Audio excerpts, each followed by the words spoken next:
Bueno, vamos a empezar con la sesión del día de hoy. Va a estar dedicada a que hablemos acerca del tema del todo y la parte, el tema de los fractales y el tema del individuo y la sociedad.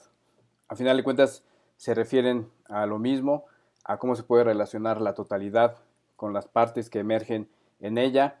Esto lo vamos a ver desde el fractal y el ejemplo más importante, el punto de partida que tenemos en esta visión va a ser el del individuo con una conciencia, la persona, y la sociedad, el conglomerado al cual pertenece y en el cual va a establecer relaciones que van a terminar por definir el todo social.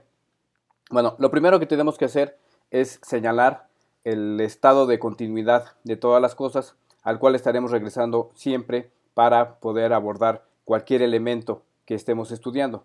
Entonces, todas las categorías de las cuales vamos a estar hablando, todos los conceptos que estemos abordando, van a estar apareciendo en nosotros por una cuestión, se puede decir, arbitraria, en el sentido de que no es absoluta, no es objetiva, no existe sin nosotros y más bien responde a una lucha, a un empate de fuerzas. Entonces, todos los conceptos son en la medida en que nos ayudan a definir un empate de fuerzas. Aparecen porque estamos ante ese predicamento de definir el devenir. Por esto mismo podemos decir que son relativos, es decir, están relacionados a algo más. Pero evidentemente esa relatividad no quiere decir que sea únicamente a partir de atributos individuales, atributos particulares que podemos dar cuenta de cómo funcionan las partes en el todo, sino quiere decir que están participando de una lucha y ante esa participación es que construyen los conceptos y dividen el mundo. Y bueno, este es el contexto en el cual vamos a concebir la aparición del todo y la parte. No va a haber nada que escape a una definición dialéctica. Cualquier concepto que tengamos va a estar describiendo una definición y sobre todo va a participar del desempate de esa definición. Entonces, cualquier parte que le identifiquemos al todo va a ser producto de que estamos resolviendo una lucha dialéctica. No existe per se, no tiene una realidad objetiva, sino que todas las partes con las cuales dividimos a un todo tienen que ver con que hay un empate de fuerzas que se tiene que resolver y para esa resolución necesitamos establecer categorías, las cuales son partes que en su interrelación van a definir al todo. Entonces, ¿qué es el todo? Es una entidad que está resolviendo una lucha dialéctica. ¿Qué es la parte? Es todo aquel elemento que participa de esa lucha dialéctica que a partir del empate de fuerzas se va a diferenciar del continuo, del todo, y en su interacción va a resolver a la totalidad. Todo elemento, toda parte está resolviendo una lucha y podemos hablar de las partes como los dos elementos enfrentados, pero también todo aquello que va a estar participando de esos dos elementos enfrentados. Cada una de esa dualidad en choque va a estar compuesto a su vez por partes que la definen a ella, de manera que toda parte va a tener a su interior elementos, partículas que están también definiéndola, por lo tanto va a ser un todo simultáneamente que una parte y también la totalidad va a estar enfrentada a otros elementos con los cuales va a conformar totalidades más grandes, las cuales abarcan. En ese sentido podemos decir que la totalidad está definiendo una lucha dialéctica. Eso establece que aparezcan en ella partes, las cuales en su confrontación van a definirla. Esas partes van a ser facetas de la totalidad, constituyen el todo puesto en perspectiva. Cada una de ellas es una perspectiva del todo que está enfrentada a otra perspectiva, con la cual van a integrar un empate de fuerzas que acaba por ser resuelto y de esa manera se reconstituye el todo.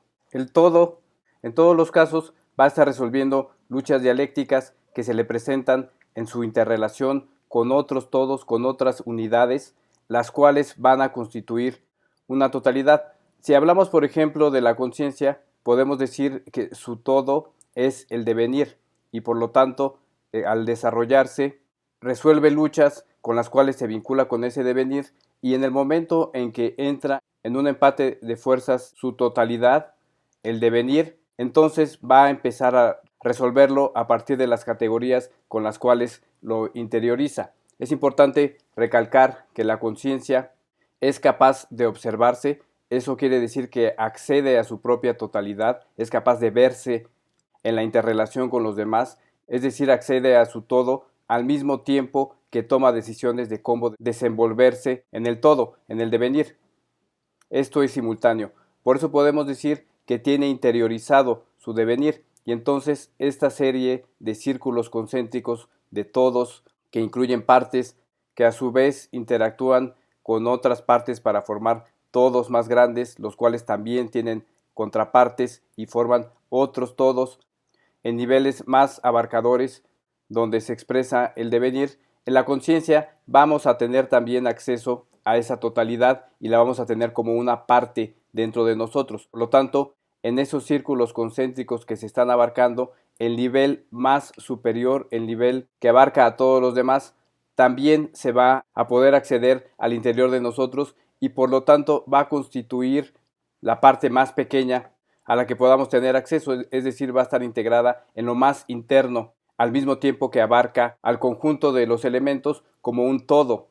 En ese contexto, la conciencia es capaz de acceder a su totalidad en la medida en que es autoconsciente, es decir, puede ver su relación con el otro y cómo compone en esa relación un todo más grande, al mismo tiempo que ella misma toma decisiones y se desenvuelve en el mundo. Es decir, es un todo ahí en donde está tomando decisiones con un mundo interno que reproduce lo externo y al mismo tiempo es una parte de un todo mayor en su interacción con el otro y tiene acceso a esa interacción, a esa parte, puede ver simultáneamente su actuación como todo y como parte.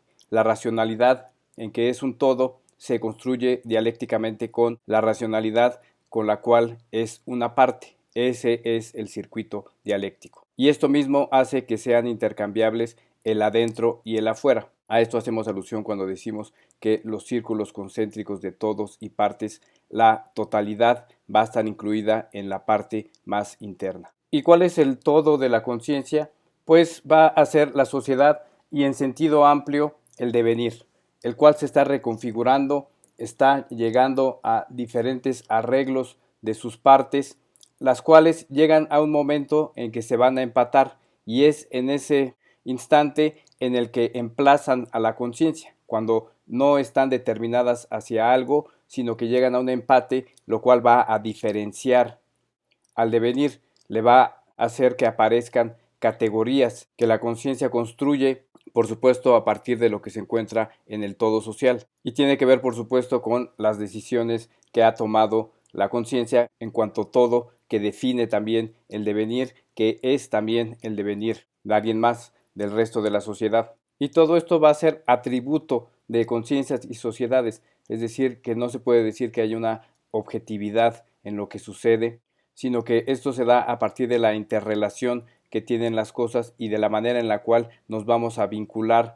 con los demás a partir de nuestras decisiones. Así es como aparece en nosotros el devenir. No hay una objetividad en la manera en la cual lo concebimos, pero sí hay una realidad en cuanto a encuentro de diferentes formas de aproximarse a algo, las cuales se van a confrontar, se van a enfrentar en su alcance para dar cuenta del todo. Así pues, al estar indiferenciado el devenir, no existe un límite absoluto en él, pero también va a estar indeterminado, es decir, va a haber puntos en su desarrollo que no pueden continuar avanzando, que no pueden existir si no se emplaza a una conciencia para que lo defina. Y van a ser estos puntos los que aparecen en nuestra conciencia, los que van a marcar el estado consciente, ahí donde hay empate de fuerzas, donde el devenir se está moviendo constantemente, está haciendo diferentes configuraciones de unidades, definiendo empates de fuerza, de manera que va a emplazar a la conciencia a que participe de ese empate y en ese ejercicio se va a sincronizar con el todo.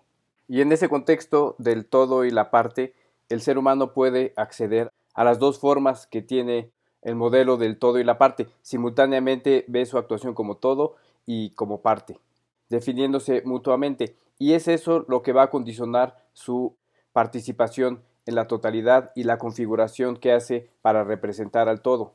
Y esto, que es producto de su autoconciencia, va a marcar que el adentro y el afuera sean intercambiables, que los modelos del todo y la parte se construyan simultáneamente de manera consciente.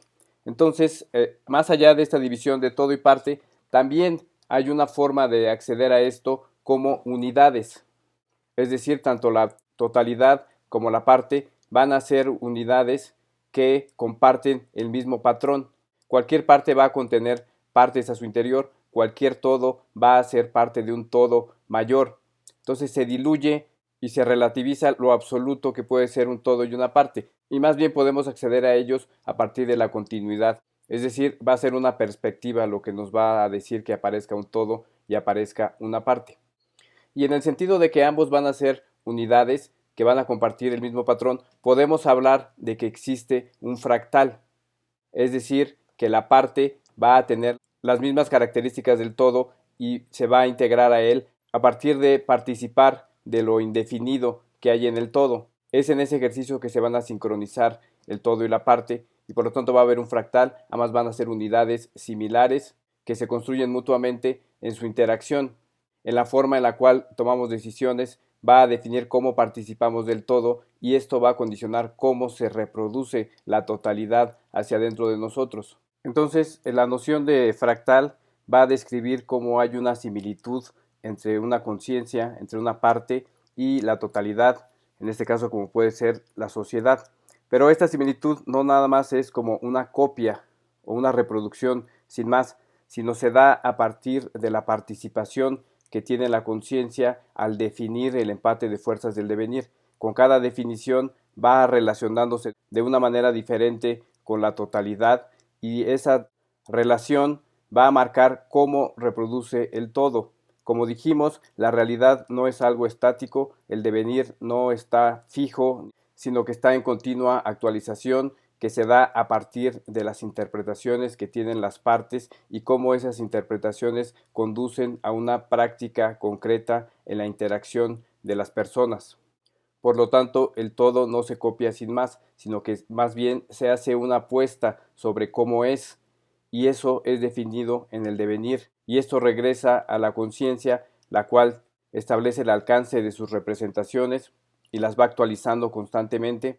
Al decir algo sobre la realidad, lo que está haciendo es crear un camino para poder participar de ella, está justificando su propio ser en el mundo y por supuesto defendiendo sus intereses para poder seguir deviniendo. Y en esta aproximación desde los fractales, lo importante va a ser que tanto el individuo como la sociedad, como cualquier otra unidad, van a ser una forma de la unidad en general.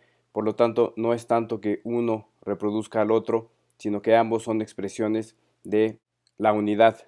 Y en ese sentido podemos decir que la unidad es una sola y cada manifestación de ella va a ser un fractal. Entonces tenemos que más bien remitirnos a cómo funciona la unidad, y la hemos definido como aquella instancia que tiene la capacidad de definir una lucha dialéctica. La peculiaridad del individuo y la sociedad va a hacer que en esa definición se pueden observar a sí mismas en cuanto todos y en cuanto partes, y por lo tanto elaboran un deber ser. No solamente van a participar de las cosas, sino al observarse pueden definir esa participación, pueden decidir sobre el decidir, y en ese sentido no nada más se adaptan a las cosas. Entonces la conciencia, al participar de la sociedad, no nada más la reproduce sin más como lo hace un ser vivo en las especies no humanas, sino que hace apuestas sobre la realidad y también puede transformar cómo se comporta el devenir a partir de establecer un deber ser.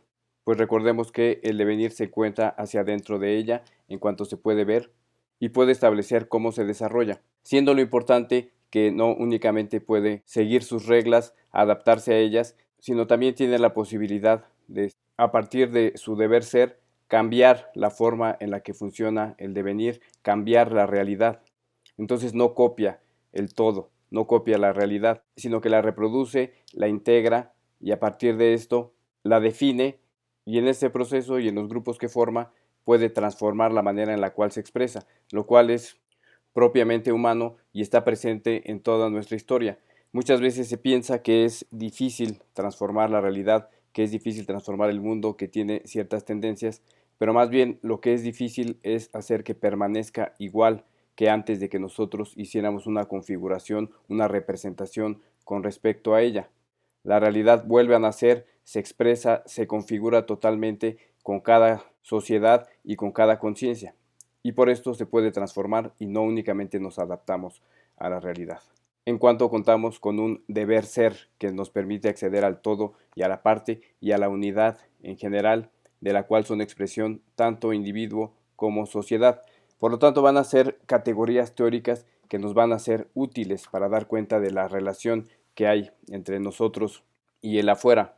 De hecho, definen estas dos instancias, lo interno y lo externo, pero entendiendo que preexisten a individuo y sociedad la unidad, de la cual son manifestación. Desde luego, lo importante va a ser que en esa forma de ser unidades, tanto conciencia como sociedad se están observando y saben de su interacción con los otros, de manera que toman decisiones a partir de la autoconciencia que les permite desarrollar un deber ser. Esto va a hacer que el escenario en el que nos movemos va a tener en todo momento un todo y una parte que están simultáneamente construyéndose y los cuales estamos viendo al mismo tiempo. Por eso es que nunca es completa la autoconciencia, nunca nos estamos observando totalmente. Siempre tenemos que ir actualizando ese ejercicio, pues estamos cambiando con cada autoobservación. Cada vez que vemos el todo, este cambia precisamente porque no incluye la operación de haberse observado. Tiene que estar en todo momento actualizándose y nunca va a ser completo nuestra autoconciencia. Nuestro conocimiento del todo siempre va a ser limitado, pero existe una construcción con respecto a él y esa construcción va a ser la que, junto con nuestra propia unidad, resuelva el empate de fuerzas del devenir. Bueno, entonces vamos a usar esta categoría de todo y parte, de individuo y sociedad. Esto no quiere decir que se acepte esa forma de dividir el continuo de la realidad, que se piense que sea la única o que es la forma adecuada. Simplemente el desarrollo social, en el desarrollo del lenguaje y la forma en la cual nos concebimos a nosotros mismos como sociedad, va a tener una importancia estas categorías y por eso es necesario problematizarlas, analizarlas, emplearlas para saber qué significan, qué implican y de esa manera poder también transformar sus significados, poderlas llevar más allá de lo que están significando actualmente y transformar las implicaciones negativas que tienen, por supuesto. Pero sí creo que es necesario reconocer que son categorías relevantes y por lo tanto se tienen que emplear para dar cuenta del ser humano.